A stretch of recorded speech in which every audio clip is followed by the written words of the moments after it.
Saudaraku, kita berjalan di jalan kehidupan, mencari cahaya di tengah gelapnya zaman, menimbang dunia dengan segala gemerlapnya yang fana dan ringan, namun lupa bahwa kunci terletak pada ibadah yang diam-diam menenangkan, bahwa dunia akan lurus jika akhirat kita tegakkan dengan iman.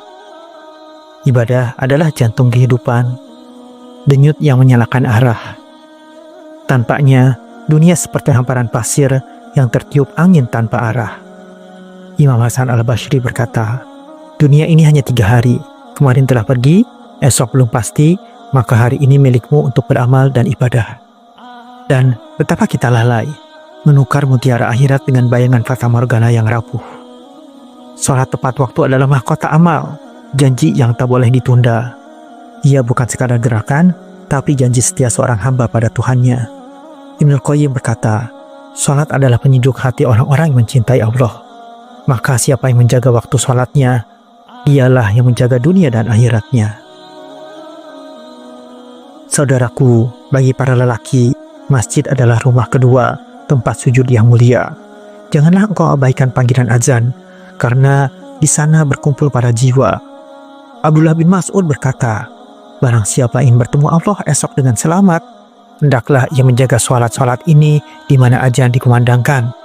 Maka sholat berjamaah adalah pelindung, benteng kokoh dari kelalaian dunia. Tambahkanlah dengan sholat sunnah rawatib, penghalus luka dalam jiwa. Setiap rakaatnya seperti embun yang menyejukkan tanah hati yang lama gersang adanya. Seperti ucapan Sufyan Ats-Tsauri, sholat sunnah adalah perisai. Dengannya engkau akan menemukan manisnya ketaatan. Maka jangan biarkan hari-harimu kering, siramilah dengan rakaat-rakaat cinta. Lalu tegakkan sholat duha, cahaya pagi yang membasuh resah. Ia adalah pintu rezeki, bukti syukur atas tubuh yang masih bernafas dengan lega. Al-Imam Nawawi menulis, sholat duha termasuk amal kebaikan yang besar, menghapus dosa dan mengundang keberkahan. Bukankah ibadah ini akan lebih lapang bila ibadah kita menyalakan langkah? Dan berdirilah di akhir sepertiga malam, saat dunia terlelap dalam tidur panjang. Tahajud adalah perjuangan besar, pintu rahasia antara seorang hamba dan Tuhannya yang terang. Al-Fudail bin Iyad berkata, jika engkau tak mampu bangun di malam hari untuk sholat, itu tanda dosamu telah mengikatmu. Maka bebaskanlah jiwa dengan tangisan malam, agar hari-harimu dipenuhi cahaya yang tenang. Saudaraku, ibadah bukan sekadar kewajiban, melainkan tali yang mengikat hati pada Allah. Dengan sholat yang khusyuk, engkau melajut jembatan dari bumi menuju langit yang penuh rahmah.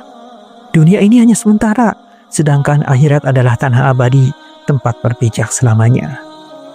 Siapa yang menanam ibadah dengan sungguh, ia akan menuai dunia dan akhirat yang indah. Renungkanlah, wahai jiwa yang lelah mengejar fata morgana, bahwa perbaikan hidup tidak lahir dari harta atau kuasa, melainkan dari sujud yang tulus, doa yang panjang, dan hati yang ikhlas. Seperti ucapan Umar bin Khattab, aku tidak peduli dengan keadaan pagiku, apakah aku dalam kesenangan atau kesusahan, karena aku tahu bahwa semua itu kebaikan bagiku. Ibadah adalah jalan pulang, dan jalan yang menuntun kita melewati gelapnya fitnah dunia. Ia adalah kunci pintu rezeki, ketenangan, dan cahaya dalam dada. Tanpanya, tanpa ibadah, dunia hanyalah penjara yang penuh tipu daya.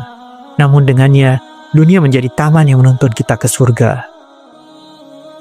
Maka perbaikilah ibadahmu, wahai manusia yang singgah sebentar di muka bumi. Perbaikilah sholatmu, agar hidupmu tegak dan tidak terhuyung lagi. Perbaikilah sunnahmu, agar hatimu halus dan rezekimu berlimpah pasti. Perbaikilah amal-amal tahajudmu, agar dunia tunduk dan akhiratmu tinggi. Saudaraku, sungguh dunia ini hanyalah cermin dari ibadah yang engkau dirikan. Jika engkau menjaga ibadah-ibadahmu, maka Allah akan menjaga jalanmu dalam setiap langkah perjalanan. Jika engkau lalai dalam ibadah, duniamu akan rapuh dan kehilangan arah. Karena ibadahmu adalah tiang yang menegakkan rumah kehidupanmu yang nyata.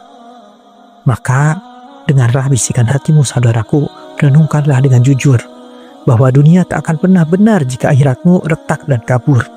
Bahwa dunia hanyalah bayangan dari sholat, doa, dan sujud yang jujur. Dan ibadahmu lah penentu segalanya. Dunia dan akhirat, singgah dan akhir yang makmur.